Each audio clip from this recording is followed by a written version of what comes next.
Olá pessoal, sejam todos bem-vindos aí ao L3DP Studios. Eu me chamo Luiz Eduardo e nesse vídeo tutorial aqui em Maya Linux, então, vou estar falando um pouco sobre o desenvolvimento, tá? A categoria desenvolvimento aqui desse projeto. Na categoria desenvolvimento, tá? Eu selecionei alguns programas, tá? Para serem incluídos lá no meu repositório, certo? Eu vou abrir aqui a internet, lá o meu site, para explicar direito para vocês o porquê de cada programa ali que eu escolhi. Certo, eu vou abrir aqui então. Já abriu, beleza. Vou vir aqui no repositório. Abrir o repositório. Desenvolvimento.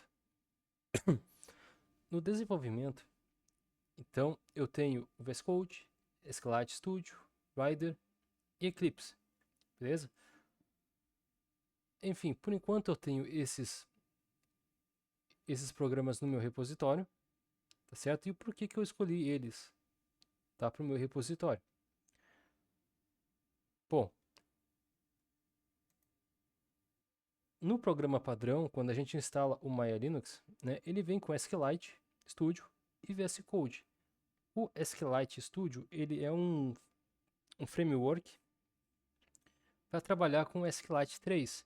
Tá? O SQLite ele é um mini banco de dados. A gente tem como usar ele de forma portável ou de forma que a gente instale ele no sistema. Tá? Ele pode ser, a gente pode trabalhar com ele de forma direta ou de forma relacional. Também é possível trabalhar com ele de forma relacional. O foco dele é ser um banco de dados pequenininho, tá? Trabalhar com arquivo em formato pequeno e também trabalhar com bastante com aplicativos, tá? Só que ele não me limita, tá? Ele não nos limita a fazer uma programação, um programa especificamente para aplicativo, tá? Para programas de celular, tá? A gente consegue fazer ele vários programas, tá? Tanto para desktop, para sites e coisa e tal também, se quiser, tá? E utilizar o SQLite Studio com essa finalidade também, como se fosse uma SQL da vida. A vantagem desse cara aqui é que ele é totalmente escalonável e ele é totalmente portável, tá? Se quiser que ele seja assim, beleza? Uh, a segurança dele depende do que a gente quer fazer com ele, tá? Da forma como a gente quer aplicar uma segurança para ele, tá? Ele é bem interessante. O VS Code é um editor de código, tá? E eu utilizo ele já há bastante tempo, tá? E eu acho que ele é uma ferramenta muito boa, tá? Aqui da comunidade. E atualmente eu acho que ele é o melhor, tá? Tem uma outra versão que tem inteligência artificial nele, né? Mas enfim, tá? Eu utilizo essa versão e foi essa a minha escolha. Com o VS Code a gente consegue programar tudo que a gente quiser, desde mobile a programa desktop, a programa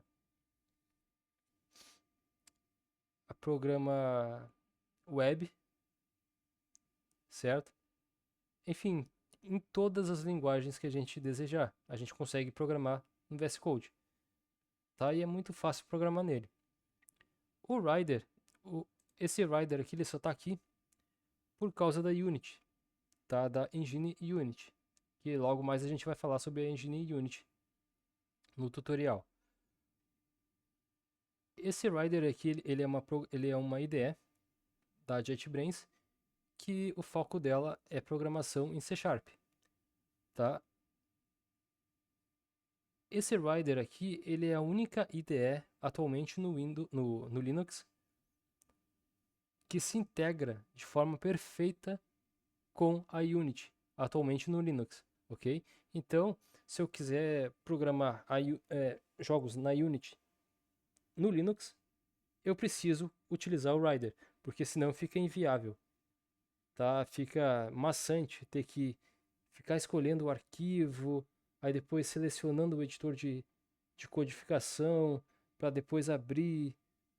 Não vai abrir os snippets, tá? Em um editor comum, por exemplo, o VS Code, tá? Não vai abrir os snippets do snippets é códigos pré-moldados, né, no codificador, né? Se for o VS Code, por exemplo, tá? E essas coisas, essas pré-moldações, essas pré-configurações, é muito fácil, tá, de se utilizar o Rider, porque o Rider ele já vem vinculado literalmente com a Unity, tá, internamente no código. Então a Unity aceita muito bem o Rider e o Rider aceita muito bem a Unity. E os dois são vinculados aqui no Linux, tá certo? Então é por isso que eu tô trazendo ele aqui, talvez como uma novidade e talvez para quem não saiba, sim, é possível fazer hoje em dia jogos na Unity utilizando o Rider aqui como editor de código C# no Linux, certo? Na Unity, quer dizer, na Unreal Engine ainda não é possível, certo? Por quê? Porque a Unreal, assim como a Unity, é uma empresa grande que não dá bola para a comunidade open source, né? É tudo para a empresa, nada para o povo. É aquela velha história. Só que nessa corrida, a Unreal parecia estar ganhando porque ela tem uma compatibilidade através da linguagem C, né, com o Linux. E a Unreal é muito mais rápida do que a Unity. Porém, a Unreal não tem compilação para Linux, tá certo? Ainda tem a desvantagem de ser uma compilação, como eu posso dizer, toda vez em que a gente instala Unreal e abre um projeto, ela está convertendo o OpenGL, tá? Na verdade, ela vai estar convertendo o DirectX, digamos, para OpenGL, tá? Através do Vulkan. E isso reduz o rendimento dela bem, bem, bem grande, tá? Mas mesmo assim funciona legal. Só que não tem compilador para gerar o executável do Linux, né? Para jogos de Linux. Na Unity, apesar de também ter o esquema da conversão do DirectX para OpenGL, é muito específico, é muito visível isso para quem vai programar aqui, tá? É visível mesmo.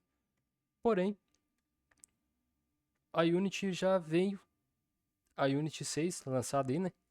Ela já vem já totalmente optimizada e programada para ser uma engine completa também para ser utilizada no Linux, tá? Isso foi muito, muito, muito legal e possível, tá? E essa ideia ela só é possível por causa da JetBrains aqui com o Rider, o editor que se tornou de código open source também, tá?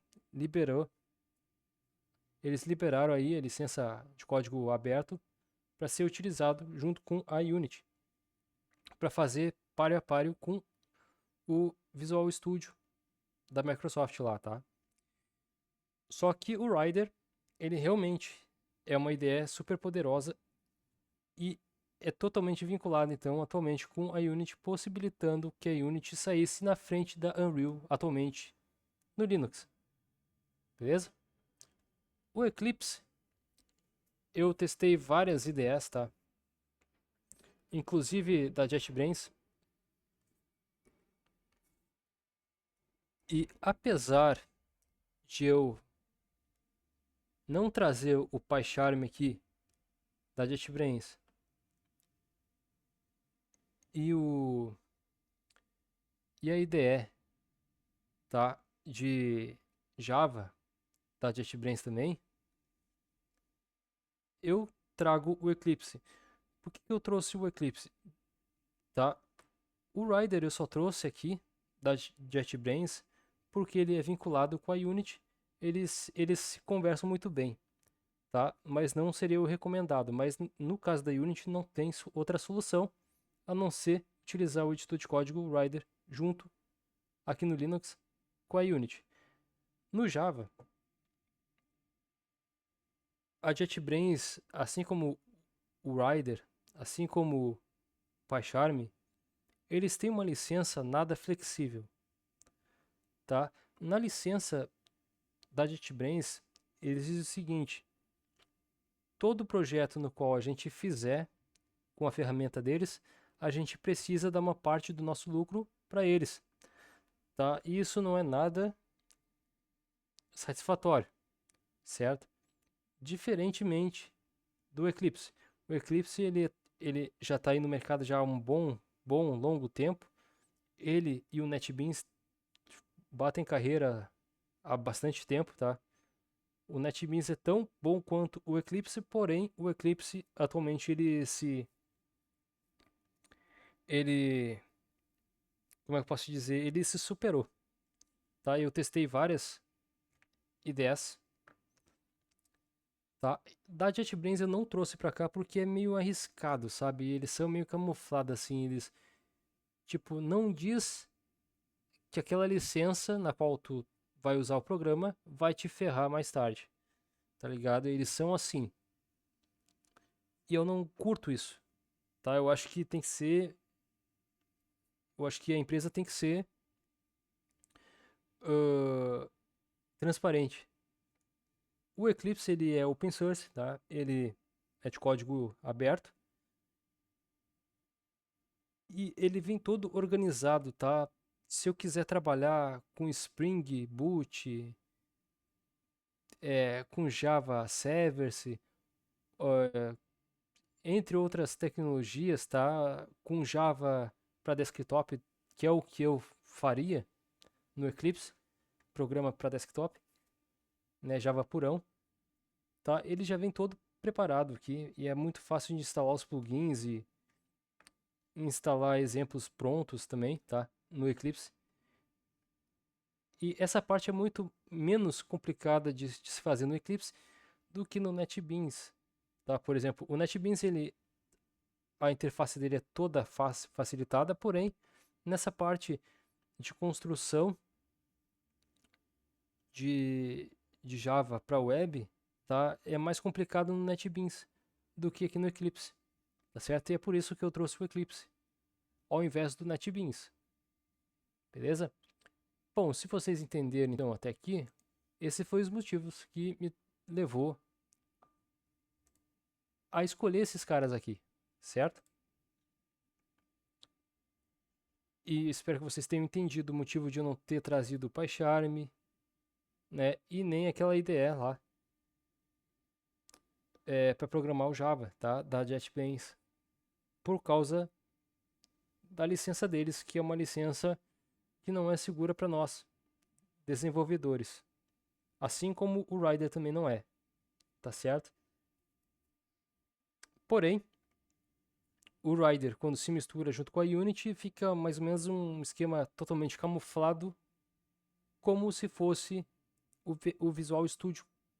Visual Studio que, para ser usado junto com a Unity, tem que aderir à Unity, certo? Sem aquela combinação de tantos reais, tantos mil reais de lucro, aí sim depois é que paga a licença, tá? Mais ou menos essa ideia funciona também para o Rider, porque ele está vinculado com a Unity. Agora, se vocês forem usar o Rider para programar C Sharp, fazer programa em C Sharp aí, ou VS, como é que é? Ou Visual Basic, né, que é o princípio do C Sharp, né, aí vocês vão ter que pagar parte do lucro para a empresa, tá certo? Fica aí o aviso, né?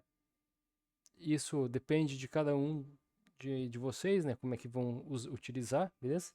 Mas eu instalei então, eu escolhi o Rider aqui porque ele é vinculado com a Unity e ele tem que seguir o padrão da Unity, que é se eu não me engano, é 100 mil reais, 100 mil dólares, alguma coisa assim, né, de lucro. Aí sim, tu tem que comprar a versão profissional da, da Unity, para daí depois sim é, passar uma parte do teu lucro lá pro Rider, né?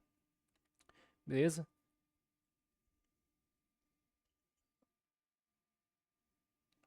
Bom, é isso aí. Então vou ficando por aqui. No próximo tutorial eu vou falar um pouco sobre a educação aqui, né? E o porquê que eu escolhi esses programas, que são alguns, assim como esses aqui, são alguns que eu acho muito útil e interessante pro dia a dia aí, tá?